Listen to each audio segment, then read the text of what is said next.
We've got and talking of journeys, another of your fighters, Kelly Morgan, had a debut win recently, and looking to fight Sylvia Zabados. Hopefully in October. Anything sorted that? Kind of getting the feedback that Sylvia's looking at another fight, but we don't know when.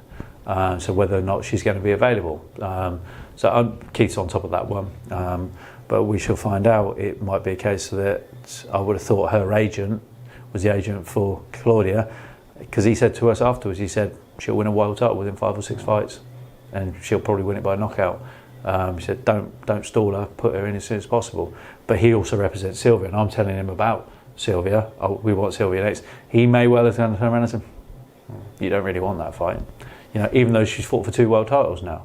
At the end of the day, look, it is what it is. We need to find an opponent for Kelly. We'll get an opponent for Kelly, but it isn't going to be long before it's a case of we'll have to go lobbying or knocking on the door saying, right, Nikki Adler, Christina Hammer, whoever it might be, we need to fight her, because nobody's going to fight us. That's it. I mean, I know you'd probably take it tomorrow, and Kelly would take it tomorrow, but it's not right now. You'd like a couple of fights? Yeah, we need a couple of fights. Kel needs. Christ, she's had 1 minute 34 seconds of a professional fight. At the end of the day, if she's in there for 6, 7, 8 rounds with someone like a Nikki Adler or Christina Hammer, then she needs that experience. So I want more fights. I want 3, 4, 5 fights really. Could get 3, 4, 5 fights, and it could all be first round knockouts. You don't know, because Kelly's she's that powerful and she's that aggressive that I can't see many. She's like a bigger version of a Ronda Rousey. At the end of the day, you watch Ronda when she's in that MMA, she's just like vicious. Kelly's vicious. That's what you need. These other girls aren't vicious. Not that I've seen. The girls that we're looking at in the top 10s or whatever, we go on YouTube, watch fights. They box, and some of them are lovely technical boxers, but they're not vicious. Kelly is. Kelly can box now as well, but she can punch, and she punches hard, really hard. I sparred with her last week. No, the week, 10 days or so ago. So let's have a light spar. She hit me with a right hand that literally my ear was just like ringing for hours, and it's just it made me laugh. So I went back on the road and I was just laughing. I said, "Is this light, is it?"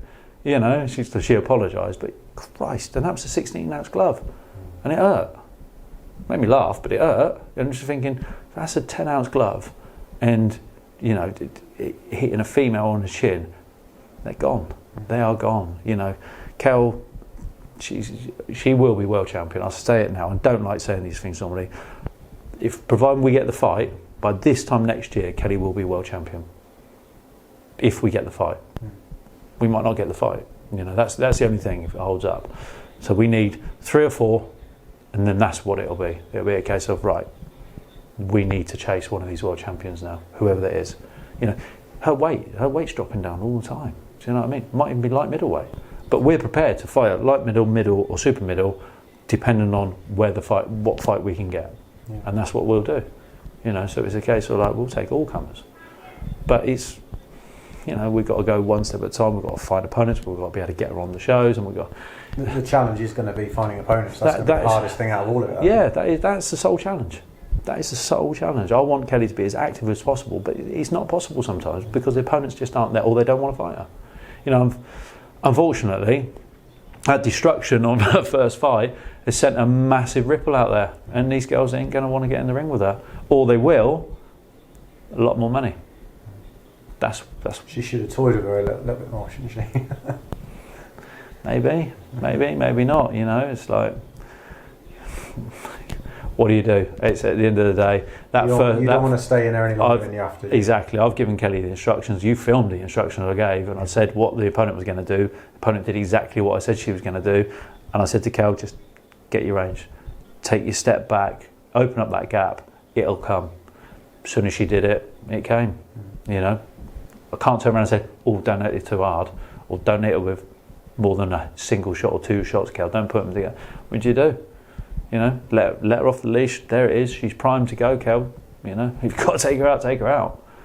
It's one of those. It is one of those. There's one thing you can't do with a boxer, because the day you do it, the day something happens, you're like, oh shit. Take it easy for a round. Hell no. I don't even say that in sparring. Just say it's sparring. You know, it's not tiddlywinks and that. We go hard. At the end of the day, that's the only way you're going to go hard in a fight. So we go hard in sparring to prepare you for that fight. So there's no way she was going to get in that ring and not go hard.